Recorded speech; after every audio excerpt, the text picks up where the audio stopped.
I was walking today, as I do most mornings, around Mount Rogers here.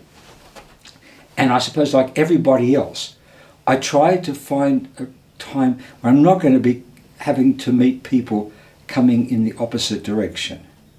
Hello, hello, hello, and so. And when they see me with a camera, so many of them feel inclined to say something. And they say, lots of birds out today. Well, I'm not photographing birds. What are you photographing? And I know if I say trees, they'll look at me like I'm a kook. So I say birds. Well, today I said birds, and the woman said, there's no birds here. And I walked all the way around, and I saw them coming back. And they said, any birds? I said, no, still no birds, And but if I've photographed, I made about 200 or so photographs this morning. Thank God for digital. And with every one, I'm having a relationship with the tree, alive or dead, and it is having it with me. So can I tell them I had 200 relationships today, and those trees didn't ask me what are these people doing here, right? But they just don't see them, and I mean I don't photograph whole trees. It's very difficult to get a whole tree in with no distracting background, and it's too big, And I might just say a word about that. When my father was diagnosed with cancer, he came out of the doctor's office and he had a little tape recorder, and he made a most beautiful, touching message which he wanted to be played if he died, which he thought was very soon. And it was some years later, and I found it some years after that. And he spoke that so eloquently and so from the heart. And my father didn't speak much from the heart. And this was very, very much from the heart.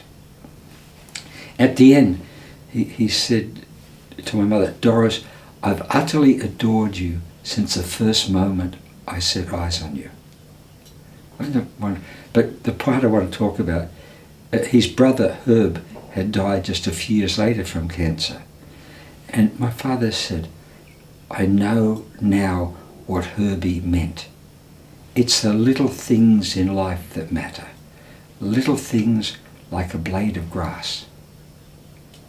And I tend to concentrate my photographs on, and I photograph single blades of grass too, but I tend to photograph small things, not a tree, just a little tiny branch, just a little angle, just a shape. They're not trees, they're shapes that I hope will do something inside the people who look at them, as I've seen them. But how? They look and say, "What are you taking a picture of?" I mean, I get this all the time. You say, a rock. Taking a rock on the sand. What are you doing? A bit of moss here, this, that. They just don't see it, and I don't know how to get them to see it.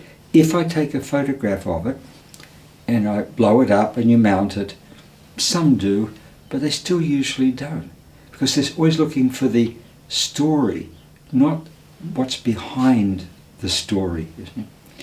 And I remember the first time I went to New York City in the 60s. I just arrived and I wanted to use the public telephone. And I had some coins in my pocket, and it didn't say what coins to put in. And I remember seeing a movie, you see, a dime. I knew a telephone call was a dime. It was a nickel, but I remember it as a dime, you see. But I don't know what a dime was. My first day in America, New York City. And there's a couple walking by, an elderly couple, obviously Jewish. And I said, "Excuse me," I said, "which one is a dime?" And the man said, "Oh, come on, Ethel, he's mad." So how it's like for this today, particularly with this woman, come. What is he? What's he taking a photograph? What? I say, I'm taking a photograph of a tree. They don't. It's not a tree. It's an instance of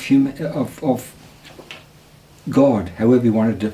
It's an image. It's what it does inside, not what it does here, but in here.